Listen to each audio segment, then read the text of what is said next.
Escogí para este congreso un tema que quizás no le damos la importancia que debemos darle. Lo tenemos un sector o sobre un sector de los trabajadores marginado a criterio personal.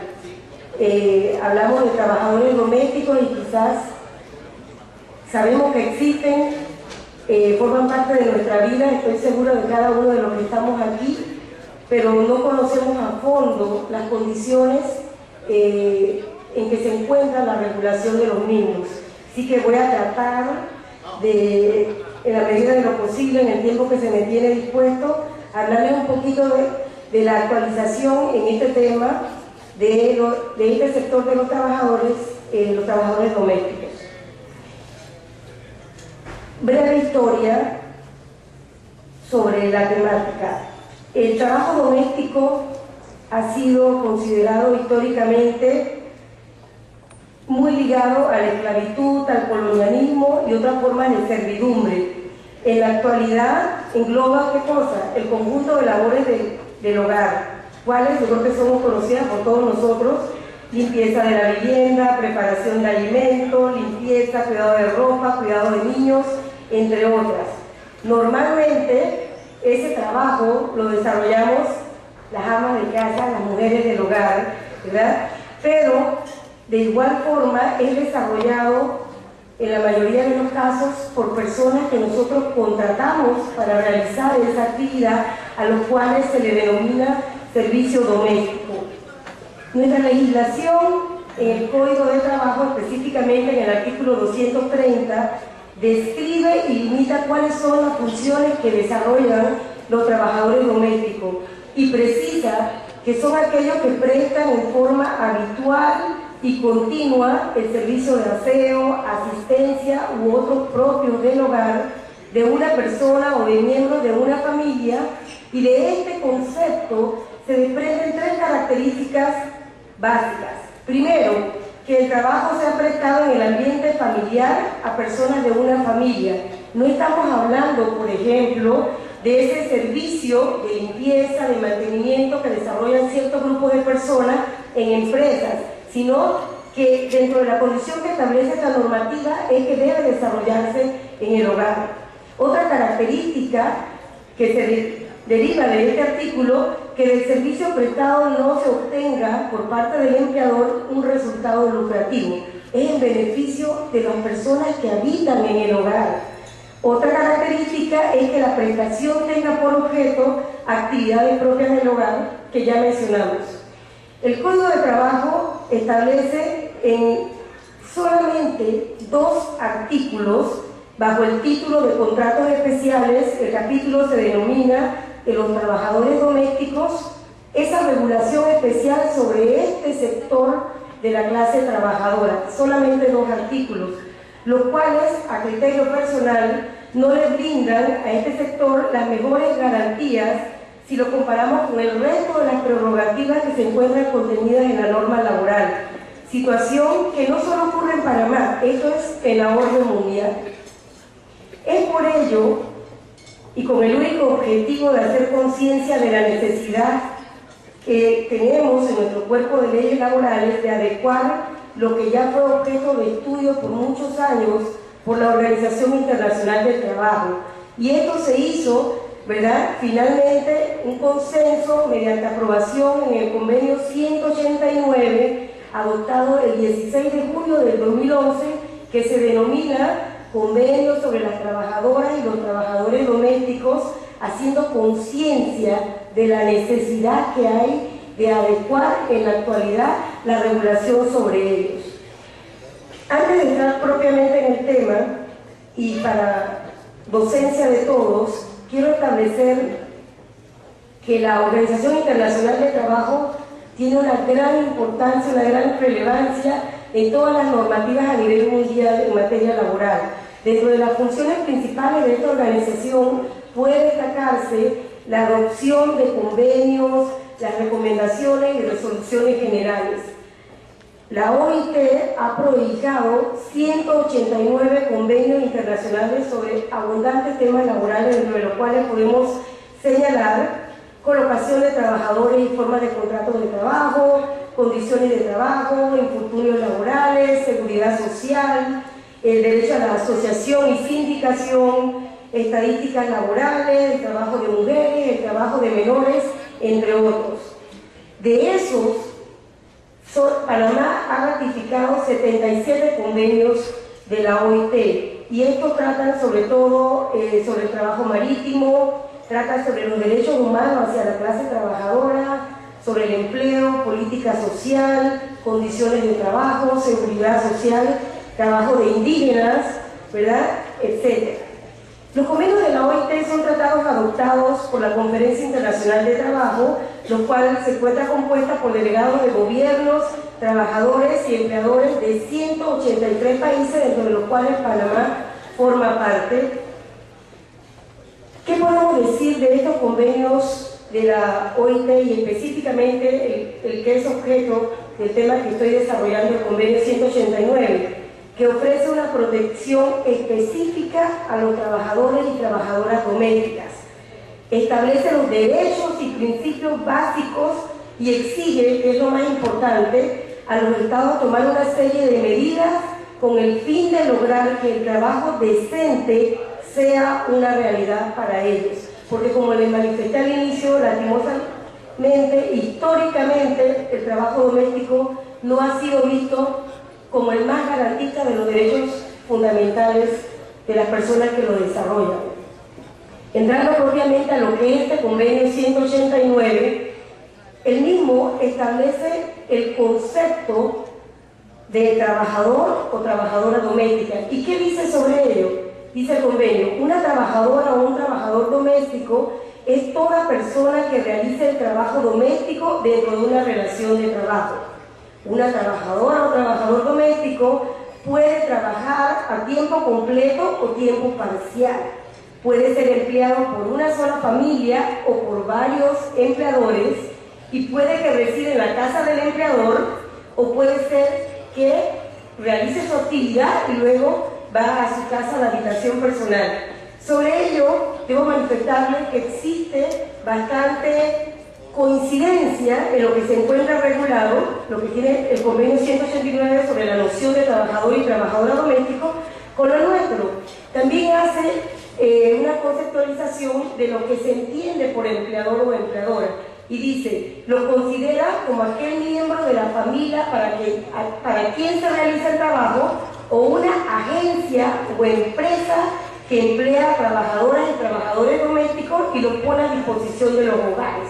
O sea que no solo la persona que es ama de casa o dueño del hogar donde se presta el servicio se considera empleador, sino también aquellas agencias contratantes de este personal. Existe precisamente sobre este punto un poquito de disparidad con relación a nuestra legislación en materia de que existe la posibilidad de que el trabajador doméstico preste el servicio para diferentes personas que son consideradas como empleadores. Existen criterios un poquito diferentes en la jurisprudencia nuestra, en donde en algunos casos se establece la existencia de una relación de trabajo si se cumplen los elementos propios del artículo 62 del Código, que establece que para que exista una relación de trabajo tienen que darse elementos como prestación personal del servicio, subordinación jurídica, ejecución de trabajo a favor de una persona, que en este caso sería el patrono, la ama de casa, ¿verdad?, y la dependencia económica. Otro criterio dice que si existen varios empleadores, solo con que se cumpla la subordinación jurídica, a pesar de que la dependencia económica exista para con varios empleadores, se da la relación de trabajo proporcional al tiempo en que presta el servicio. La otra parte de la jurisprudencia ha dicho que no, tiene que haber una exclusividad en cuanto al empleador o la parte patronal. Por eso no es tan, no se cumple lo del convenio de forma, actualmente en nuestra legislación, de forma abarcadora como lo tiene establecido este convenio 189. Yo he hecho un análisis en esta investigación solo en las diferencias que hay del convenio con nuestra legislación actual, y por razones de tiempo, los puntos principales son los que les estoy manifestando. Otro aspecto que regula el convenio 189 es sobre la jornada de trabajo, un aspecto muy importante y muy sensitivo en nuestra legislación en materia de trabajador doméstico. El convenio establece, en cuanto a la jornada de trabajo, que son aquellas medidas destinadas a garantizar la igualdad de trato entre trabajadores domésticos y trabajadores en general con respecto a las horas normales de trabajo, importante, compensación por horas extras, periodos de descanso diario semanal y vacaciones pagadas anuales. En cuanto a las vacaciones y el día de descanso semanal, nuestra legislación cumple realmente lo que ya se pactó en este convenio 189. Pero ¿qué pasa con la jornada de trabajo? Aquí es el tema sensitivo de nuestra legislación, en el cual yo hago la crítica. El artículo 33 de nuestro Código de Trabajo tiene planteado cuáles son los límites de la jornada de trabajo e indica que es aquel periodo que el trabajador tiene que estar a disponibilidad de su empleador, y dentro de estos límites establece que debe haber una jornada máxima ordinaria diurna de 8 horas laborables para el trabajador. ¿Qué pasa en el caso del trabajador doméstico? Existe una sola norma, el artículo 231, numeral 2, que dice: el trabajo de los domésticos no estará sujeto a horario, pero gozarán ellos por lo menos de un descanso absoluto desde las 9 p.m. a las 6 a.m. Si bien es cierto, existe una regla general que habla de que la jornada no puede ser superior, la jornada diurna de 8 horas, la jornada mixta de 7 horas y media, la jornada nocturna de 7 horas. En el caso del trabajador doméstico se dice que tiene derecho, sobre todo se da cuando los trabajadores habitan en el hogar del patrono, a un descanso de 9 p.m. a 6 a.m. O sea, que existe la posibilidad de que labore 15 horas en una jornada ordinaria, que puede ser mixta porque es diurna y nocturna. ¿Por qué? Como el trabajador doméstico, ¿verdad? Se duplica los límites de la jornada ordinaria. Si bien es cierto lo que hemos tenido la experiencia personal de tener este tipo de actividad en nuestra casa, sabemos que de repente no es que trabajan las 15 horas, la de su sueñito, de repente están viendo televisión mientras los amos no están en la casa, pero sí deben estar a disponibilidad cuando llegue el patrón a su hogar de su jornada de trabajo normal. Entonces, existe, a mi criterio personal, una libertad de interpretación de la norma laboral, y que eso conlleva a que se den abusos en esta materia. Remuneración. El convenio dice: de acuerdo al convenio 189, se debe cumplir en cuanto a la retribución por la prestación de su servicio a los trabajadores domésticos un salario mínimo, si existe un salario mínimo para los demás trabajadores, ¿verdad? En Panamá, el artículo 172 del Código de Trabajo establece la exigibilidad de la existencia de un salario mínimo para todas las actividades. Nosotros tenemos vigente en la actualidad el decreto ejecutivo número 240 de 28 de diciembre de 2011, en donde se establecen las tasas de salario mínimo. ¿Qué pasa con el trabajador doméstico? Les pongo un ejemplo rapidito. El salario mínimo regulado en nuestra legislación se regula por región y por actividad. La actividad menos pagada, con un salario menor, es el trabajo de los jornaleros y de la ganadería. Todos los salarios, ¿verdad?, están retribuidos de acuerdo al salario mínimo por hora, excepto el del trabajador doméstico, que es por mes. El ejemplo que les menciono de los jornaleros, por ejemplo, en pequeña empresa, su salario es de 1.22 la hora, lo que da un salario mensual de 253.76. En la gran empresa, esta actividad de la agricultura está regulada a 1.43 la hora, en la región 1, 297.44 por mes. ¿Qué pasa con la trabajadora doméstica? No está establecido su salario por hora, como les mencionaba, sino mensual. ¿Cuánto es el salario mínimo de un trabajador doméstico? $200 mensual en la región 1, 175 región 2. ¿Quién vive con $200 al mes? Les dejo esa incógnita. Entonces, ¿qué ahí la diferencia? ¿Por qué todas las actividades están reguladas por hora, su retribución, su salario? El trabajador doméstico no. Otro aspecto que regula el convenio 189 es sobre la resolución de conflictos, quejas y el cumplimiento de la ley. La OIT establece en su artículo 17 de este convenio que los trabajadores domésticos deben tener un acceso efectivo a los tribunales u otros mecanismos de solución de conflictos. Nuestra legislación es bastante coherente, está estipulado que la Jurisdicción Especial de Trabajo, creada en 1975, las juntas de conciliación y decisión son las que tienen la competencia exclusiva para conocer de las reclamaciones de las trabajadoras domésticas. ¿Okay? Entonces, son bastante expeditos los procesos.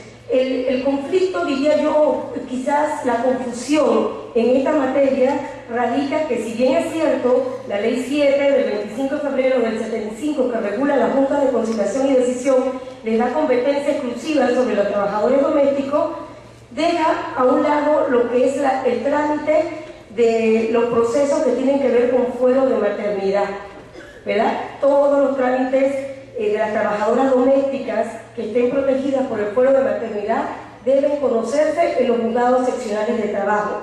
Han surgido muchos conflictos de competencia, ¿verdad?, en virtud de lo que está establecido en esta Ley 7 y lo que está establecido en la jurisdicción laboral. Es la única afectación.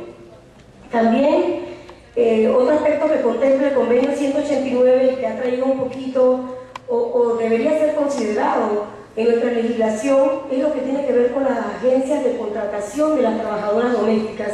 Se dan muchos abusos, es muy común ahora en nuestro país y a nivel mundial también, que existen agencias que contratan los servicios de trabajadoras domésticas y luego las colocan y las contratan de forma privada hacia ciertos empleadores, y se desconoce qué conllevan esos acuerdos entre agencias y empleador, si se están vulnerando derechos de los mismos. Hemos escuchado mucho en este Congreso hablar de las garantías fundamentales de todas las personas. Esto incluye al sector de las trabajadoras domésticas también. Tenemos que preocuparnos un poquito más de conocer si realmente no se están vulnerando estos derechos. Sobre todo también el convenio habla sobre las contrataciones de trabajadores domésticos en otros países. ¿Qué tanto o qué legislación se va a aplicar en estas contrataciones? ¿Qué tanto se le están garantizando los derechos a nivel internacional? La necesidad de que haya convenios bilaterales entre los diferentes países cuando surjan conflictos que tienen que ver con el trabajador doméstico. ¿Cómo se implementa el convenio? El propio convenio establece que podrá ser implementado mediante la ampliación o adaptación de las leyes existentes, reglamentos u otras medidas, o mediante el desarrollo de nuevas iniciativas específicas para trabajadores y trabajadoras domésticas de forma gradual. Yo he analizado este convenio y realmente Panamá cumple mucho de los aspectos que se han regulado y se han incorporado allí. Son pocos los cambios, pero son necesarios lo que hay que hacer. Solo 2 países han ratificado el convenio. Por supuesto, Panamá no es uno de ellos. El primer país que ratificó este convenio 189 fue Uruguay. Los grandes opositores fueron el Reino Unido y España, ¿verdad? Desde que estaba en discusión el convenio. Quizás no es conveniente regular, para nosotros sí es conveniente, lo creemos innecesario. A manera de conclusión, y para que no se me encienda la luz roja, quiero indicarles que no quiero hacer una crítica general de lo que está establecido en nuestra legislación laboral.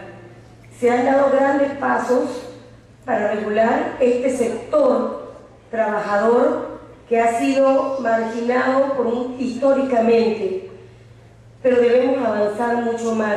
Tenemos grandes logros, por ejemplo, con la expedición de la Ley 51, que modificó la Ley Orgánica de la Caja de Seguro Social en el 2005, se dieron grandes avances. se le obligó a todas las amas de casa, los dueños de los hogares que contratan a trabajadores domésticos, a afiliarlos al régimen de seguridad social. Si bien es cierto, el sistema en cuanto a inspectores de la Caja de Seguro Social para poder tener la garantía de que se está cumpliendo con esto no es totalmente eficiente, se han dado grandes pasos, hay sanciones para aquellos que no cumplen con él, pero ya son avances porque está sentado en nuestra legislación, pero tenemos que seguir trabajando sobre ello. Es importante que no nos olvidemos de este grupo de trabajadores que en muchos casos, o en la mayoría de los casos, a pesar de lo que no hemos tenido muy buenas experiencias con ellos, son muy cercanos al entorno familiar y la verdad muy mal recompensados por el servicio prestado. Es urgente, como ya les he manifestado, y necesario que Panamá forme parte de los países que poco a poco están ratificando este convenio 189 de la OIT y le demos el lugar que se merecen los buenos y las buenas trabajadoras domésticas, incorporando así las regulaciones que aún le falta insertar en nuestra legislación y pues que de forma breve les he esbozado en esta conferencia. Muchas gracias por su atención.